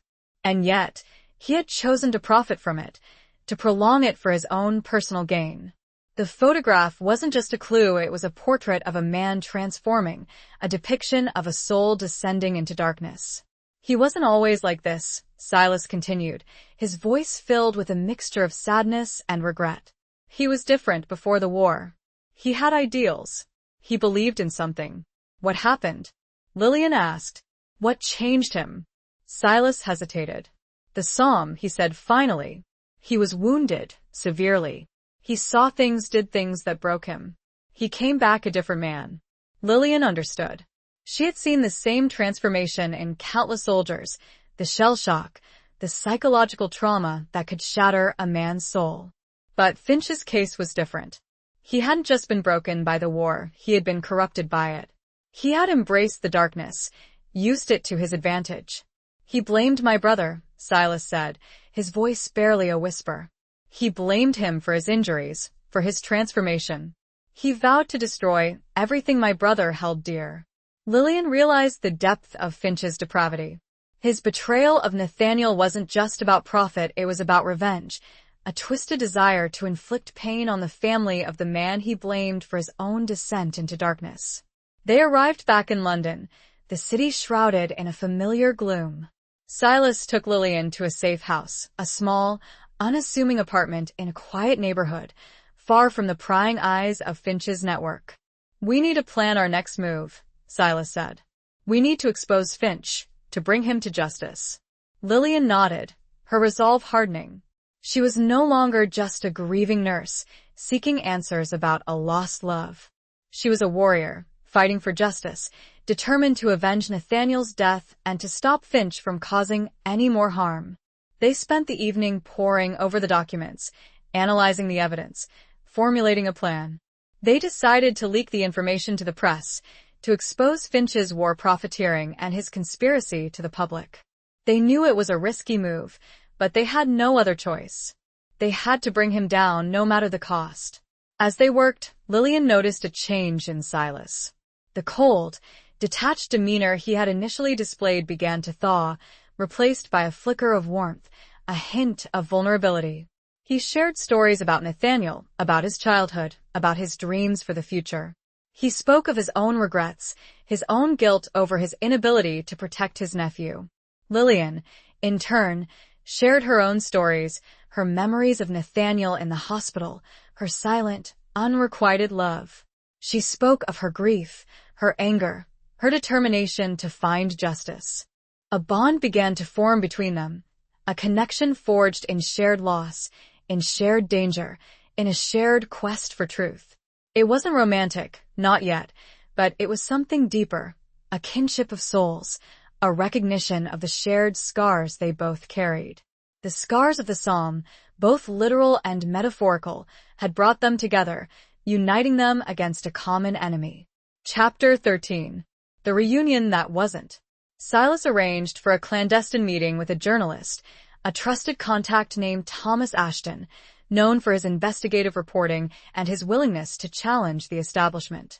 They met in a dimly lit pub, the air thick with cigarette smoke and the murmur of hushed conversations. Silas presented Ashton with a packet of documents, outlining Finch's crimes and providing the evidence to back up their claims. Ashton, initially skeptical, became increasingly engrossed as he read through the material, his eyes widening with disbelief and then, with a growing sense of outrage. "This is explosive," Ashton said, his voice low and serious. "If this is true, it could bring down the government." "It's true," Silas said, his voice firm. "Every word of it." "And you're willing to go on the record?" Ashton asked, looking at both Silas and Lillian. Silas hesitated. He was a man of the shadows, accustomed to operating in secrecy. Exposing himself to the public eye was a risk, a significant departure from his usual methods. "I am," Lillian said, her voice clear and unwavering. "I was Nathaniel Blackwood's nurse. I know what Finch did. I'm willing to testify." Silas looked at her, his eyes filled with a mixture of admiration and concern. He knew the danger she was facing, the potential repercussions of speaking out against a man as powerful as Finch. "It's all right," Lillian said, sensing his hesitation. "I'm not afraid." Silas nodded slowly. "Then I'm with you," he said. "We'll do this together." Ashton agreed to publish the story, promising to protect their identities as much as possible. He would release the information gradually, building the case against Finch, creating a groundswell of public outrage that would force the authorities to act. Lillian and Silas left the pub, feeling a mixture of relief and trepidation. They had taken the first step, set the wheels in motion, but they knew the battle was far from over. Finch would retaliate, and they had to be prepared. As they walked back to the safe house, Lillian received a telegram. It was from Mrs. Riley in New York. Her heart skipped a beat as she read the message. James awakened. Remembers everything. Urgent you return. He wants to see you. Mary. Lillian felt a surge of conflicting emotions. Hope that James Riley might hold the final piece of the puzzle, fear that it was a trap, another one of Finch's machinations, and a deep sadness, knowing that she had to leave Silas, just as their bond was beginning to strengthen. It's from James Riley's wife, Lillian said, showing Silas the telegram. He's recovered. He remembers everything. Silas's expression hardened. It could be a trap, he said. Finch might be using him to lure you back. I know, Lillian said. But I have to go. He might have information that could help us. He was there with Nathaniel. Silas hesitated. He didn't want her to go, to put herself in danger again. But he also knew that she was right. Riley's testimony could be crucial. Be careful, he said, his voice filled with concern. And come back. Lillian nodded. I will, she said. She booked passage on the next ship to New York, her heart heavy with a sense of foreboding. She knew that this reunion, the one she had hoped for, might not be the triumphant revelation she had envisioned. It could be a trap, a final, deadly confrontation. As she prepared to leave, Silas took her hand, his grip firm and reassuring.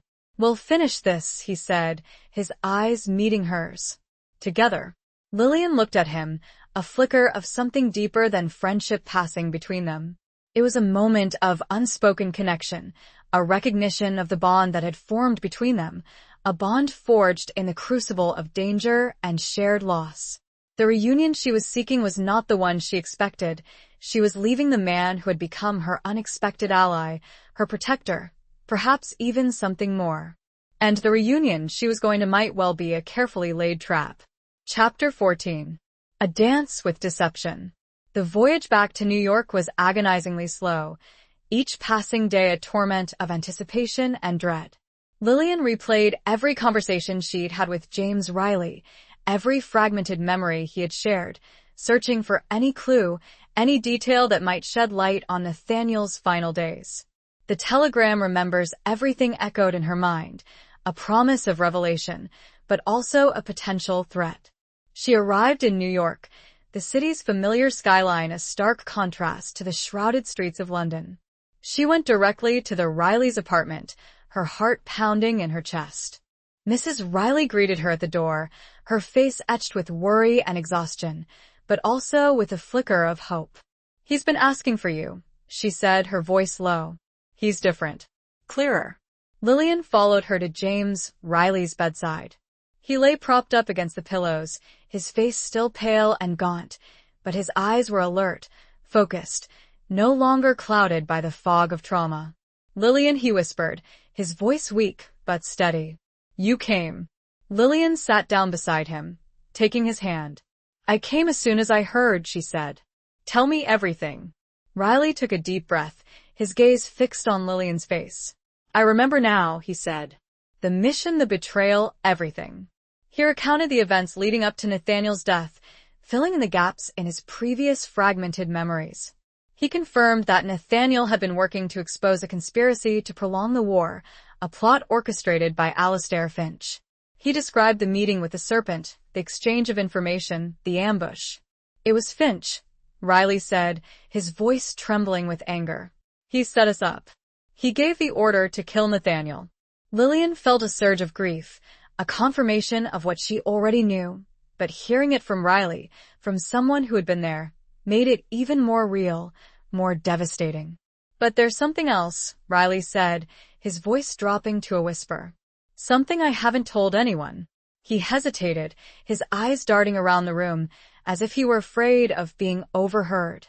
There was another person involved, he said. Someone working with Finch. Someone close to Nathaniel.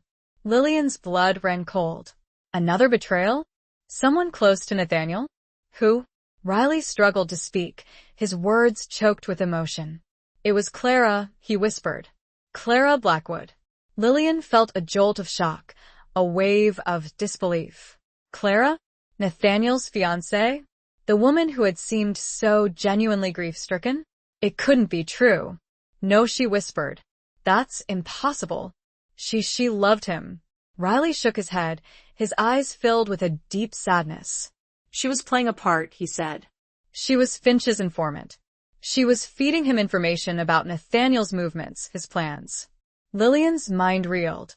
She remembered Clara's hesitant demeanor, her reluctance to share information, her feigned surprise at the revelations from the locked box. It had all been an act, a carefully constructed facade to conceal her true allegiance. The something familiar she'd claimed to see in the photograph of Finch. It had been a flicker of recognition, a subconscious acknowledgement of her co-conspirator. But why? Lillian asked, her voice trembling with confusion and anger. Why would she betray him? Riley hesitated. Finch, he had something on her, he said. Something from her past. He was blackmailing her. Lillian understood. Clara hadn't been a willing participant, she had been a victim, forced to betray the man she loved to protect herself, or perhaps someone she cared about. It was a cruel twist, a tragic manipulation that had cost Nathaniel his life. She knew about the meeting, Riley continued. She knew about the ambush. She could have warned him, but she didn't. Lillian felt a surge of anger towards Clara, a burning resentment for her betrayal, for her cowardice. But she also felt a flicker of pity, a recognition of the impossible choice Clara had faced. Riley closed his eyes, his body slumping back against the pillows. He was exhausted, the effort of recounting the traumatic events taking its toll. Lillian thanked him for his honesty, for his courage. She left the apartment, her mind racing, her emotions in turmoil. She had the final piece of the puzzle, the identity of the second betrayer, but the revelation had brought her no peace, only more pain, more questions. She knew she had to confront Clara, to expose her role in Nathaniel's death. But she also knew that it wouldn't be easy. Clara was trapped, a pawn in Finch's game. And Lillian, despite her anger, couldn't help but feel a twinge of compassion for the woman who had loved and betrayed the same man she had. It was a dance with deception, a tangled web of love, loyalty, and betrayal, and Lillian was caught in the middle, forced to navigate the treacherous currents of a wartime romance turned deadly. The reunion had been a revelation, but not the one she had expected. And now, she had to confront the woman who had shared Nathaniel's life and his secrets. Chapter 15. The Truth Buried in Flanders Fields. Lillian returned to Boston, her mind a whirlwind of conflicting emotions. Anger, betrayal, pity, and a lingering sense of disbelief warred within her. She had to confront Clara, to expose her role in Nathaniel's death, but she also knew that it wouldn't bring him back, nor would it erase the pain of the past. She arrived at Blackwood Manor, the imposing house now feeling like a mausoleum, a monument to a love that had been poisoned by deceit. She rang the doorbell, her heart pounding in her chest. The housekeeper, her face still stern and unwelcoming, opened the door. "Miss Blackwood is not receiving visitors," she said, her voice cold and dismissive. "Tell her it's about Nathaniel," Lillian said, her voice firm. "And about the truth." The housekeeper hesitated, her gaze flickering with a hint of uncertainty. She disappeared inside, leaving Lillian standing on the doorstep. After a long moment, Clara appeared. She looked pale and drawn, her eyes filled with a mixture of fear and resignation. She knew. "Lillian," she whispered. What do you want?" "I know," Lillian said, her voice unwavering. "I know about your involvement with Finch. I know about the betrayal." Clara's face crumpled. She didn't deny it. She didn't try to defend herself. She simply broke down, tears streaming down her face. "I am so sorry," she sobbed. I didn't have a choice." Lillian led her inside, to the study where they had found Nathaniel's locked box. The room felt heavy with the weight of unspoken secrets, of shattered dreams. Clara recounted the story, her voice choked with emotion. She had met Finch before the war during a trip to Europe. He had been charming, sophisticated, persuasive. He had seduced her, not with love, but with promises of power, of influence. Then, He had revealed his true nature, his involvement in the dark underbelly of the war. He had shown her evidence of her father's illegal business dealings that could ruin her family. He had threatened to expose her father, to destroy her family's reputation, unless she cooperated. She had become his informant, his spy, feeding him information about Nathaniel, about his movements, his plans. She had known about the mission, about the ambush. She had known that Nathaniel was walking into a trap. "I tried to warn him," she sobbed. "I tried, but I was too afraid." Lillian listened in silence, her anger slowly giving way to a grudging understanding. Clara had been a victim, trapped in a web of deceit and manipulation. She had made a terrible choice, a choice that had cost Nathaniel his life, but she had done it out of fear, out of a desperate attempt to protect her family. "He is proof," Clara continued. "Letters, documents, he's hidden them somewhere. He said if anything happened to him, they would be released." Lillian realized that Finch had a contingency plan, a fail-safe to protect himself, even in death. He had anticipated betrayal, had taken steps to ensure that his secrets would remain buried. "Where are they?" Lillian asked. "Where did he hide them?" Clara shook her head. "I don't know," she said. "He never told me. He said it was safer that way." Lillian felt a surge of frustration. They were so close to exposing Finch, to bringing him to justice, but they were missing the final piece of the puzzle, the evidence that would ensure his downfall. And then Lillian remembered something. Nathaniel's last, unfinished journal entry. "Clara, I must write to Clara, tell her he'd been trying to communicate something to Clara, something important, even as he lay dying." "The wild flowers," Lillian said suddenly. "The pressed flowers in the trunk. Did Nathaniel ever send you flowers from France?" Clara looked at her, her eyes widening with a flicker of recognition. "Yes," she said slowly. He sent me a bouquet before he died. I kept them." Lillian felt a surge of hope. The flowers. They weren't just a sentimental gesture, they were a message, a clue hidden in plain sight. They went to the attic, to the dusty, forgotten trunks filled with Nathaniel's belongings. They found the pressed flowers, carefully preserved in a small, wooden box. Lillian examined the flowers closely, her fingers tracing the delicate petals. She noticed something, a small, almost imperceptible bulge beneath one of the flowers, a poppy. She carefully lifted the poppy, and there, hidden beneath it, was a tiny, rolled-up piece of paper. She unrolled it, her hands trembling with anticipation. It was a message, written in Nathaniel's familiar handwriting. It was brief, cryptic, but it contained the information they needed. Flanders Fields. Stone Angel. Beneath the Wings. Lillian's heart skipped a beat. Flanders Fields. The cemetery where Nathaniel was buried. The Stone Angel, it had to be a specific monument, a marker. Finch had hidden the evidence in Nathaniel's grave, a final, cruel act of desecration. The truth was buried, quite literally, in the very ground where Nathaniel lay. Chapter 16. Letters from a Ghost. Flanders Fields. The name evoked images of endless rows of white crosses, a silent testament to the devastating toll of the war. Lillian knew she had to go there, to retrieve the evidence, to finally bring Finch to justice. But she also knew that it would be dangerous. Finch wouldn't hesitate to kill her, to protect his secrets. She decided to contact Silas, to tell him about Clara's confession and the hidden message. She sent him a telegram, outlining the details and urging him to meet her in Belgium. The journey to Flanders Fields was filled with a sense of somber anticipation.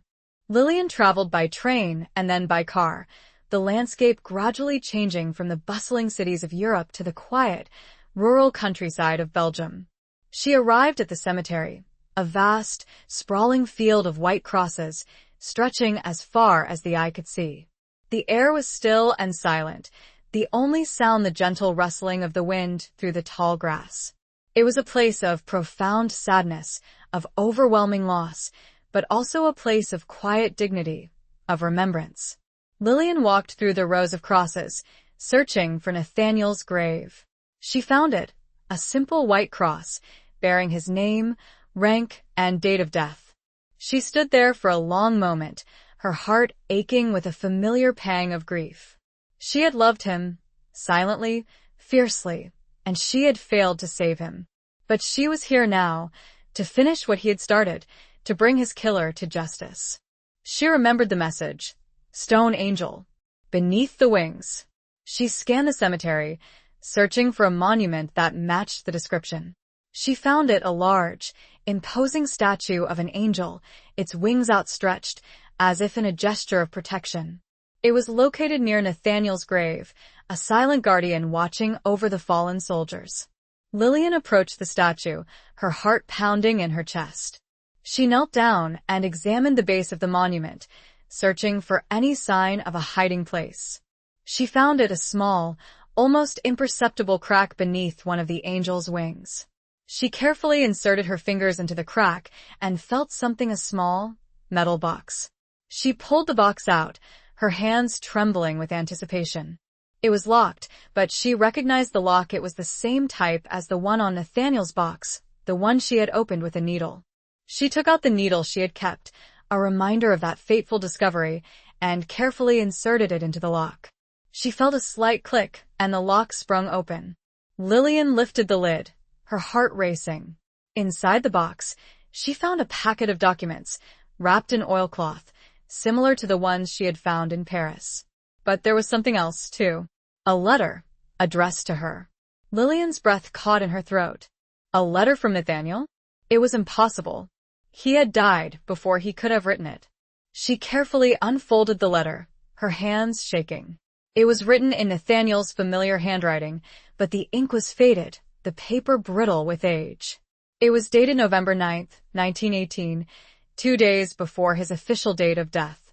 My dearest Lillian, if you are reading this, it means I am gone. I know I have not been honest with you about many things. I have kept secrets, for your protection, and for the sake of my mission. I know about your feelings for me, Lillian, and I wish things could have been different. But I am bound by duty, by promises I cannot break. I am writing this because I know I am in danger. I have uncovered a conspiracy, a plot to prolong the war, orchestrated by a man I once trusted, Alistair Finch. He is the serpent, Lillian. He is the one who betrayed me. He will stop at nothing to protect his secrets. I have hidden evidence, documents that will expose him, in a place where I hope he will never find it. But if he does, you must be the one to bring him to justice. You are strong, Lillian. You are brave. You are the only one I can trust. I love you, Lillian, in a way I could never express before. I hope, someday, you can forgive me.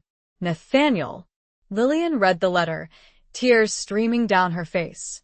It was a confession, a declaration of love, a final plea for justice.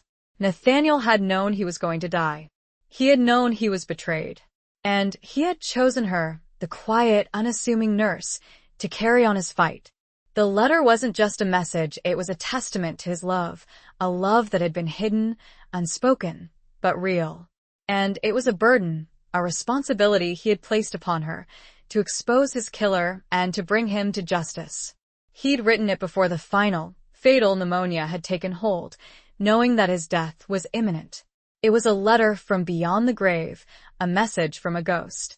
Chapter 17. The Weight of Unspoken Words. Lillian sat beside Nathaniel's grave, the letter clutched in her trembling hands. The wind whispered through the tall grass, carrying the echoes of a distant battle, a silent lament for the fallen. The weight of Nathaniel's unspoken words, his confession of love, his plea for justice, pressed down on her, a burden she was now determined to carry. She opened the packet of documents, confirming that they were indeed the evidence Finch had so desperately sought to conceal. There were detailed accounts of his illicit arms deals, his communication with enemy agents, his manipulation of political events to prolong the war. It was all there, in black and white, the undeniable proof of his treachery. As she reviewed the documents, she heard a familiar voice. Lillian. She looked up and saw Silas Blackwood standing a short distance away, his face etched with concern. He had arrived. She rose to meet him, the letter and the documents still clutched in her hand.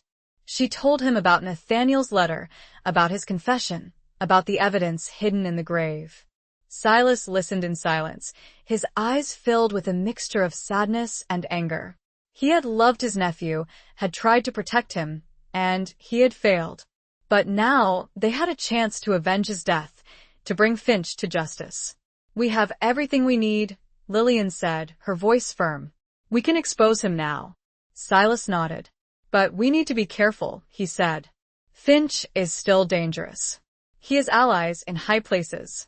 They decided to return to London to share the evidence with Thomas Ashton, the journalist. They knew that Finch would be watching them, would be trying to stop them, but they were prepared to take the risk. As they left Flanders Fields, Lillian looked back at Nathaniel's grave, at the stone angel, its wings outstretched in a silent benediction. She felt a sense of closure, a sense of peace. She had found the truth. She had fulfilled Nathaniel's final wish. The journey back to London was tense and fraught with danger. They knew they were being followed, that Finch's men were closing in. They changed trains several times, took detours, used all of Silas's spycraft skills to evade their pursuers. They finally arrived in London, exhausted but determined. They went straight to Ashton's office, bypassing the usual security measures, knowing that time was of the essence. They presented Ashton with the new evidence, the documents from Nathaniel's grave, and Lillian shared Nathaniel's letter, his final confession. Ashton was stunned, overwhelmed by the magnitude of the revelations. "This is incredible," he said. "This is bigger than anything I could have imagined." "We need to publish it," Lillian said. "Now. "Before Finch can stop us." Ashton agreed, promising to release the story immediately. He would expose Finch's crimes to the world, to bring him down once and for all. But as they were leaving Ashton's office, they were confronted by Davies, the Shadow Wolves officer, and a group of armed men. Finch had found them. "It's over," Davies said, his voice menacing. "Finch wants the documents. And he wants you silenced." Lillian and Silas were surrounded, outnumbered, outgunned. It seemed like the end. But Silas, ever the resourceful spy, had a plan. He had anticipated this confrontation, had prepared for it. He reached into his coat and pulled out a small, metal object. A smoke grenade. One evening, as they sat together in the dimly lit safe house, Silas spoke of his past, of his life in the shadows, of the sacrifices he had made, the regrets he carried. "I've lived a life of lies," he said, his voice heavy with self-reproach. "I've hurt people, betrayed people. I've become someone I never wanted to be." Lillian reached out and took his hand, her touch gentle and reassuring. "You've also done good," she said. "You've saved lives. You're helping to bring a monster to justice." Silas looked at her, his eyes filled with a mixture of gratitude and longing. "You see the best in me, Lillian," he said. "Even when I don't see it myself." Lillian smiled, a faint, bittersweet smile. "We all have darkness within us, Silas," she said. "It's what we choose to do with it that matters." They sat in silence for a long moment, their hands clasped together, their hearts beating in unison. The unspoken words, the shared emotions, hung heavy in the air, a testament to the bond that had formed between them, a bond that transcended the danger and the darkness that surrounded them. But their quiet moment was shattered by a sudden noise. A crash from downstairs. Someone had broken into the safe house. Silas immediately pulled Lillian to her feet, his hand reaching for the pistol he always carried. "Stay behind me," he whispered. They moved silently through the apartment, their senses on high alert. They reached the top of the stairs and peered down. They saw two men, searching the rooms below. They were Finch's men, no doubt. Silas and Lillian knew they had to escape. They couldn't fight their way out, they were outnumbered. They retreated to the back of the apartment, to a small window that overlooked a narrow alleyway. It was their only chance. Silas opened the window and helped Lillian climb out. He followed her, closing the window behind them. They dropped to the ground and ran, their footsteps echoing in the darkness. They could hear the men pursuing them, their shouts growing closer.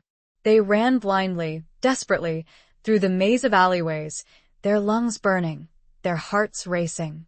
They didn't know where they were going, but they knew they had to get away. They finally reached a main street, the bright lights and bustling crowds a welcome sight. They mingled with the crowd, trying to blend in, to disappear. They had escaped again. But they knew that Finch would never stop hunting them, not until they were silenced. They were running from the past, from Finch's reach, but they were also running towards something, a future, a possibility, a life beyond the shadows of the war. They had to find a way to disappear, to start anew, to escape the relentless pursuit of a man determined to bury his secrets, and them along with it. The escape was not just from the safe house, or from London. It was an escape from the ghosts of the war, from the legacy of betrayal, from the weight of unspoken words that had defined their lives for so long. Chapter 19. A Love Born of Ashes. They fled to the coast, to a small, isolated fishing village, far from the prying eyes of Finch and his network. Silas had a contact there, an old friend who owed him a favor, a fisherman named Thomas, who provided them with a small, secluded cottage overlooking the sea. The cottage was rustic and simple, but it was safe. It was a refuge, a place where they could finally breathe, where they could begin to heal, to rebuild their lives. The days passed slowly, peacefully. Lillian and Silas spent their time walking along the beach, watching the waves crash against the shore, listening to the cries of the seagulls. They talked, sharing their stories, their fears, their hopes for the future. The bond between them deepened, strengthened by the shared experiences, the shared trauma, the shared hope for a new beginning. The love that had blossomed in the shadows of war, in the midst of danger and despair, now began to flourish in the quiet solitude of their seaside sanctuary. Lillian found herself falling in love with Silas, with his strength, his vulnerability, his quiet courage. She saw past the scars of his past, past the darkness that had haunted him, and saw the good man that lay beneath, the man Nathaniel had loved and trusted. Silas, too, found himself falling in love with Lillian, with her kindness, her compassion, her unwavering determination. He saw past the quiet, unassuming nurse, and saw the warrior, the survivor, the woman who had faced down danger and betrayal with unwavering courage. One evening, as they sat together on the beach, watching the sunset paint the sky in hues of orange and purple, Silas turned to Lillian, his eyes filled with a tenderness that took her breath away. "Lillian," he said, his voice soft and hesitant. I love you." Lillian's heart skipped a beat. She had longed to hear those words, had dreamed of this moment, but now that it was here, she felt a surge of both joy and trepidation. "I love you too, Silas," she said, her voice trembling slightly. Silas took her hand, his touch gentle and reassuring. "I know we've both been through so much," he said. "We carry scars, both visible and invisible. But I believe we can heal together. I believe we can build a new life, a life free from the shadows of the past." Lillian nodded, tears welling up in her eyes. She knew he was right. They had both suffered, they had both lost, but they had also found something precious, something worth fighting for. They kissed, a slow, tender kiss that sealed their love, a promise of a future together, a future born of ashes, of loss, but also of hope, of resilience, of a love that had defied the odds. But their peaceful interlude couldn't last. They knew that Finch was still out there, that he would never stop hunting them. They couldn't hide forever. They received a message from Thomas Ashton, the journalist. The investigation into Finch's crimes was progressing, but slowly. Finch was using his influence, his connections, to obstruct justice, to delay the inevitable. Lillian and Silas knew that they had to return to London, to confront Finch, to ensure that he was brought to justice. They couldn't run forever. They had to finish what they had started.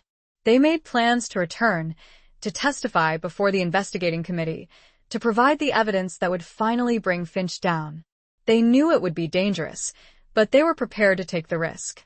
As they prepared to leave their seaside sanctuary, Lillian looked out at the vast, endless ocean. The waves crashed against the shore, a constant reminder of the relentless passage of time, of the ever-changing tides of fate. They had found love amidst the ruins of war, a love born of ashes, a love that had given them the strength to face the future, to confront the darkness, to embrace the light. They were leaving the peace of the coast, returning to the heart of the storm, but they were doing it together, their love a shield against the dangers that awaited them. The ashes of the past had fertilized a new beginning, a love that had blossomed in the most unlikely of circumstances, a testament to the resilience of the human spirit. Chapter 20. The Reckoning of War and Memory. Their return to London was shrouded in secrecy. Ashton arranged for them to stay in a safe house, a different location from the previous one, a place known only to him and a few trusted colleagues. The city felt even more ominous than before, the weight of Finch's presence hanging heavy in the air, a constant reminder of the danger they faced.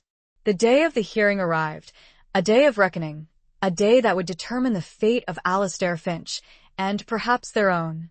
Lillian and Silas, accompanied by Ashton, arrived at the Parliament building, the imposing structure a symbol of the power and authority they were challenging. The hearing room was packed, filled with journalists, government officials, and members of the public, all eager to witness the culmination of the scandal that had rocked the nation. Lillian and Silas sat together, their hands clasped tightly, their hearts pounding in their chests. Finch was already there, seated at a table with his lawyers, his face a mask of cold arrogance. He looked at Lillian and Silas with a mixture of contempt and defiance, a silent challenge that sent shivers down their spines.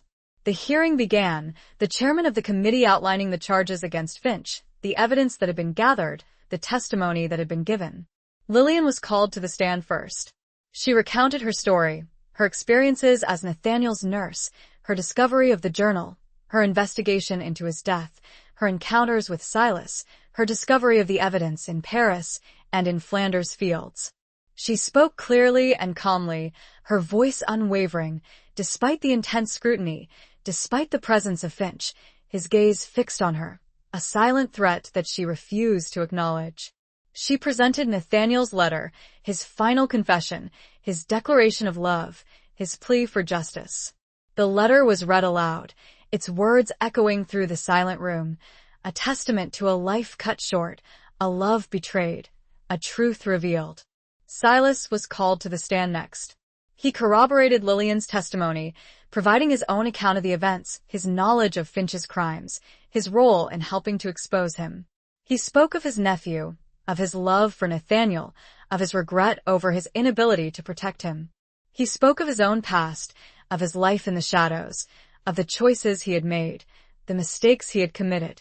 He spoke with a quiet dignity, a sense of remorse, but also with a fierce determination to see justice done, to avenge his nephew's death. Finch's lawyers attempted to discredit Lillian and Silas, to paint them as liars, as conspirators, as unreliable witnesses. But their efforts were futile. The evidence was overwhelming, the testimony too compelling. Finally, Finch himself was called to the stand. He denied all the charges, claiming that he was the victim of a conspiracy, a smear campaign orchestrated by his enemies. He maintained his composure, his arrogance, his defiance, even as the weight of the evidence mounted against him. But then, Ashton played a recording, a secretly taped conversation between Finch and Davies, in which Finch ordered the assassination of Lillian and Silas. The recording was damning. It was the final nail in Finch's coffin. Finch's face paled. His composure cracked. He stammered, he hesitated, he tried to deny the authenticity of the recording, but it was too late. The committee members, initially skeptical, were now convinced of his guilt. The public, outraged by his crimes, demanded justice. The chairman of the committee announced their verdict. Alastair Finch was found guilty of treason, of war profiteering, of conspiracy to murder. Finch was arrested, taken away in handcuffs, his reign of terror finally over. Lillian and Silas looked at each other, their eyes filled with a mixture of relief and exhaustion. They had done it. They had brought Finch to justice. They had avenged Nathaniel's death. But the victory felt bittersweet. The pain of the past, the loss of Nathaniel, the scars of the war, would always remain. As they left the Parliament building, they were greeted by a throng of journalists, their cameras flashing, their voices clamoring for a statement. Lillian and Silas, hand in hand, faced the cameras, their faces illuminated by the bright lights. "We did this for Nathaniel," Lillian said, her voice clear and strong. And for all those who suffered because of Finch's greed and ambition. The war is over, Silas added, but the fight for justice that continues.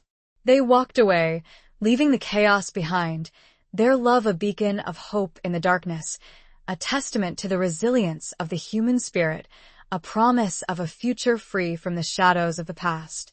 The reckoning had come, the truth had been revealed, but the memory of war, and the love born from its ashes, would endure.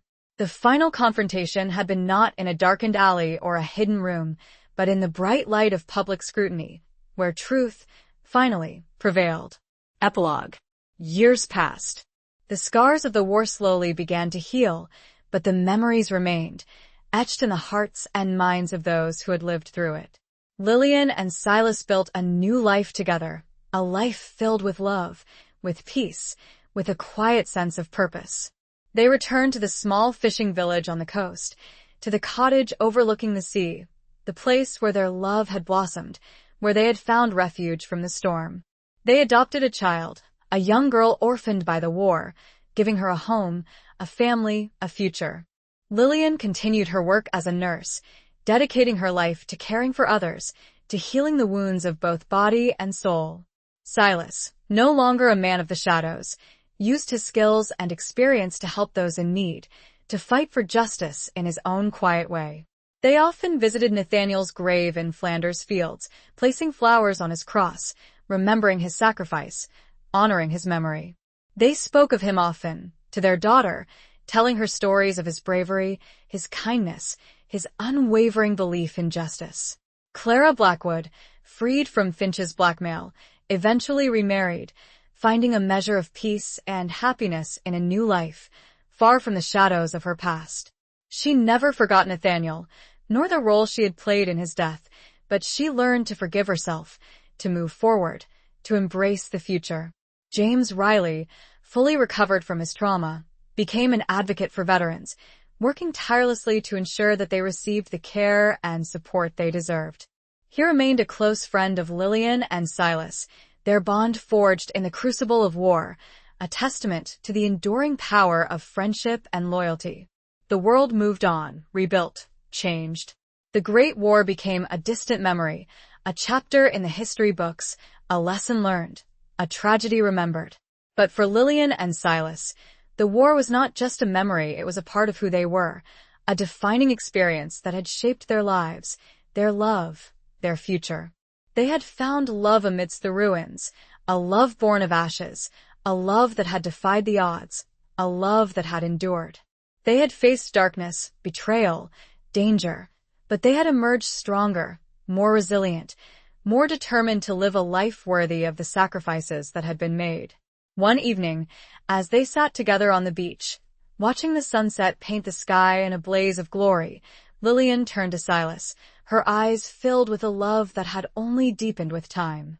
"We did it," she said, her voice soft and filled with emotion. "We honored his memory." Silas nodded, his hand clasping hers. "We did," he said. "And we built something beautiful from the ashes." The waves crashed against the shore, a constant rhythm, a timeless melody, a reminder of the ever-changing tides of fate, of the enduring power of love, of the hope that springs eternal, even in the darkest of times.